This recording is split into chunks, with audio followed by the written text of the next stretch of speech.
Hello everybody, and thank you for tuning into the Liberty Report. With me today as co-host is Chris Rossini. Chris, welcome to the program. In a way, Chris, we're going to be talking about taxes again because it's a big issue in Washington right now, and everybody's anticipating how many tax reductions they're going to get. Of course, our projections have been that people should not hold their breath because it doesn't look like they're going to accomplish a whole lot. Let's hope they do better than we think they're going to do. But, you know, with the Senate version coming out and not agreeing very much with the House version, and I think the markets are recognizing that that built-in boost to the markets might not be for real, because it doesn't look like tax reform is going to amount to be much. But we want to talk about taxes, the excess of taxes, and it's something we've visited about quite frequently. But I also want to talk about the cost of government, which is slightly different. You can measure a tax, you know, if you pay 20% taxes, that's a measurement. But then there's a cost to government, all that government does to us, and it's in a way hard to measure all the penalty. Take, for instance, just your filling out your IRS form. Yes, you have to pay your taxes, but who pays you for the labor? It's involuntary servitude, keeping these records, and that we can be incriminated by. So it's such a terrible, terrible system. But it is a tremendous cost that people complain about, but nobody can quite measure it. So I want to talk a little bit about that today. And I want to start off with talking about double taxation. We've heard about that because sometimes if you're working in a corporation, the corporation will pay some taxes. Then when the individual gets a paycheck, then they pay taxes again. So the same generation of new funds is taxed twice. And that's one form of double taxation. But also, what about the inheritance tax on principal? You know, they're talking about that in Washington. But what if a family saves a couple $1 million and builds a business which is over many, many years, and it's worth some money, and they paid for it all after tax money, and then to pass it on, of course, you pay taxes again. That means that the government owns this property. And unfortunately, that's what the income tax tells us. The income tax makes the assumption that the government owns us, and they tell us how much we're allowed to keep. So this is a form of taxation that is really a problem. But, you know, the other thing that I think is double taxation is first, you know, if they come and take your money from you, that's a tax. But, you know, and that's harmful. But almost inevitably, when they spend that money, that's when we hit them again, hit all the citizens again, because they're going to get something that they don't need or they can't afford or it's inefficient or they distort the markets, but they're always giving you something for free. You know, they're going to give you free medical care and free insurance and all of these things, and yet it's going to make it much worse.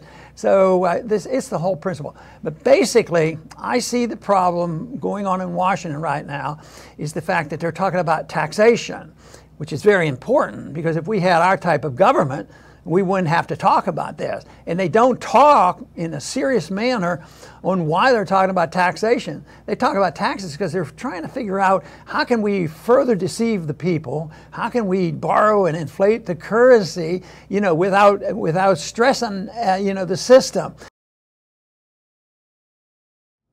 You know, I saw a very dangerous statistic this week. It came out to show that the 3 richest Americans, their wealth is equal to the wealth of 50% of the American population, the lower 50%. That's a little hard to believe, but it's quite possible when you think of these astounding amounts of money.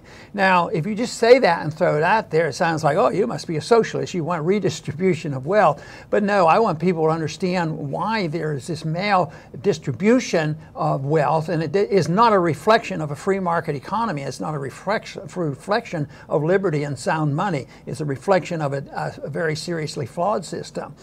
But on top of, you know, looking at the cost of government, when you put on regulations and taxes, and governments or corporations absorb and take care of that problem, and they don't pay it by themselves. They pass that along into the costs to the customer. So this is something that becomes more complex because corporations keep making more money. You know, under today's circumstance, and Wall Street is doing quite well. Their stocks go up, and their markets are protected, and all those kind of things. But the whole thing is that the people are working with a fixed wage, essentially. And that's where the anger comes from. And their concern is justifiable, in my estimation, because the real wage has essentially been frozen since the breakdown of the gold standard, 1971. So there's very little movement, and the average person cannot keep up with the inflation rate, and they actually get punished because government raises the inflation rate to not allow people to get an increase when they're on a fixed income of sorts. So this is a source of great anger, and why I'm concerned about this and to understand the real cost of government. Yes, we deal with the taxation that we can understand. We want low taxes, but the real cost of government is going to stay there as long as we have this perception that we need this government, whether it's domestic regulations and welfarism and international conflicts that we're involved in constantly. If the people don't challenge that, there's still going to be more of this until finally it seizes up and the dollar doesn't work and the debt overwhelms. But I am very pessimistic that what they're talking about in Washington today is not going to arrive at any long-term solution. There'll be some tinkering and there'll be some bragging rights by a few people. But the whole thing is the system that we have created, where the lower 50% are doing badly, and the top a few percent are doing exceedingly well, is going to be a source of social friction. And I think that's what some of this friction that we're witnessing today demonstrates, because when people get angry over economic things and they don't understand exactly why the economy is so unfair, you know, that's when they slash out and say, you know, it's as capitalists, you know, people making profits, which is a long way from the truth. Yes, and you mentioned things seizing up. We're heading in that direction for sure. If you think about, we're talking about taxes and tax cuts. Our government has debt of $20 trillion that it could never be paid. Why anybody would loan them money is beyond me. And they also have a population, about almost 50% or 50%, that are on some kind of federal assistance. So that they're going to be cutting taxes, they could raise our taxes to 90 and 100%, and it won't make a dent in the hole that they've dug for themselves.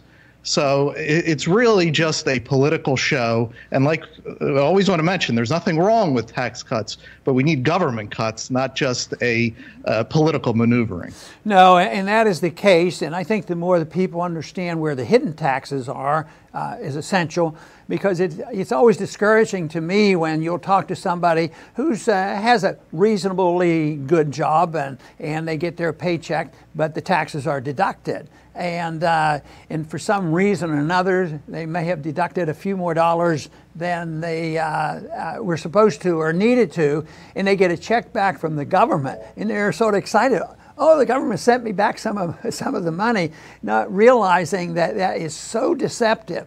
The American people, all people who pay taxes, would wake up if they wrote a check every month.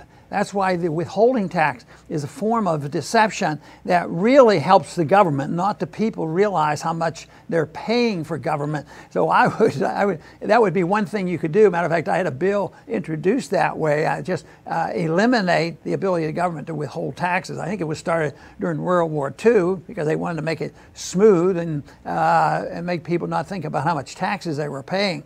But I think people don't realize, you know, how much they're really paying when you add that on to the cost of government and all the other invisible taxes. Just think of the import taxes, the tariffs that go on, and there's some people arguing for more.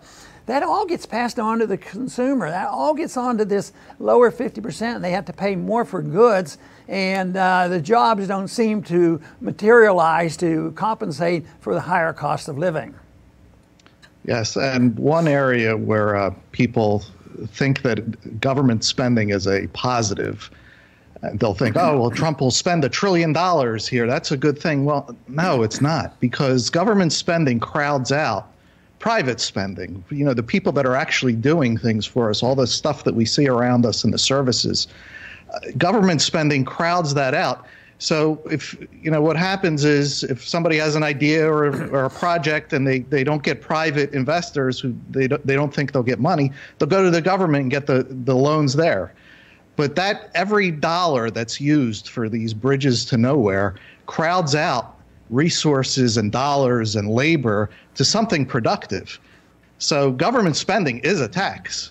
These are unproductive things. Just because someone is digging a ditch and another one is filling it in and it's called a job, it's not productive. But government makes it like, look at all these jobs we created. So these are the hidden ways that government gets back at us. You know, the other thing that's been going on, especially since 1971, because the currencies of the world have all been fluctuating, but the dollar has been the reserve standard, and we have been benefiting by that, ability to print the reserve currency of the world. And a lot of people complain about it because what we do is we buy more goods from overseas, like we buy more goods from China and they're cheaper and they'll take our money. But it's because we're able to issue this currency. If all the world had a unified currency, you know, free market people aren't against the global currency as long as it's honest and not a government currency and is backed by gold. Which had been the way it has run for literally centuries, off and on. It usually breaks down when governments think there's going to be an advantage. But because of this, people are misled into believing that, well, we have a weak economy here because we don't tax the imports enough. And of course, if you tax the imports, you're just passing that charge on to the people. It's a tax. They end up paying it. But this is a problem. But the fluctuating currencies is a major problem. And we get deceived into thinking that it's a benefit and not harmful, and all we have to do is have better management of the international value of our dollar. But we can't have it both ways. We just can't print money endlessly and think that we can be the policeman of the world and not have the downside effects. And that's what we're witnessing now. It's way out of control on the spending side. And, you know, even when they measure by the government's measurements of percentage of debt to GDP, you know, it's still outrageous, even though there's some shortcomings in measuring that way, because the GDP is nothing more, also reflects on how much the government is spending. So that is not a reassurance. But even under those circumstances, it looks like this debt is unpayable. And when it gets a certain point, it's never paid. So I think we're at a point now where we can talk about the details of the tax code. We can talk about the problem of big government. But ultimately, this is not going to change until there's reform, true reform, which the market will force on us. And that is that we have to do something with the monetary system. And of course, a lot of this mischief that we've been just talking about, is facilitated by the central bank, the Federal Reserve, and that's why we've emphasized so much over the years the importance of the Federal Reserve, because these deficits couldn't be handled. They can't tax, they can't borrow, so they need a central bank. And we have really been in a position where we have received tremendous benefits from this, and have become the policeman of the world. But that will come to an end. The deficit will be liquidated, always is. The question is, how will it be? Will the deficit be liquidated by us paying off in a conventional way, like an individual would have to, or even a local community should? No, it's not going to be that way. Governments always liquidate debt by paying it off with cheap money, and that is they lower the real debt by just debasing the currency, which isn't immoral, should be illegal. It's unconstitutional, but that is the way we have lived. It's just amazing that it's lasted so long, and people have been deceived in we just need better managers. If we just had a different political party, they can go in and do it. But it won't be that. That won't solve the problem, because they work in cahoots. They work together. It's bipartisanship when it comes to deficits. All this arguing about taxes, that's just for their base. But they all support deficits. They all support welfare. They all support wars and intervention and spending. And nobody would dare suggest that you cut a nickel out of the militaristic budget. That is just never entertained, and that really explains why they're having a mess. And you shouldn't expect too much to come out of the debates over taxes that's going on today. Yes, and I'll close along the lines that you're talking about. We need a new philosophy. Because our government has done themselves in. There's no way out of it, and there's going to be a lot of economic pain, and unfortunately, a lot of people are going to be shocked about it. But what rises up afterwards is what's important. I mean, we could go in a direction of a Bernie Sanders and go relive the last 100 years, or we can go towards what our founders thought. They were on to something great, and that could be built upon. So we're in the latter camp, and hopefully our ideas spread far and wide. And I'll just go ahead and add on to that, because I think the turmoil now, which is social as much as anything, and cultural, and we have these cultural wars going on, I think they're basically economic, and they originate there.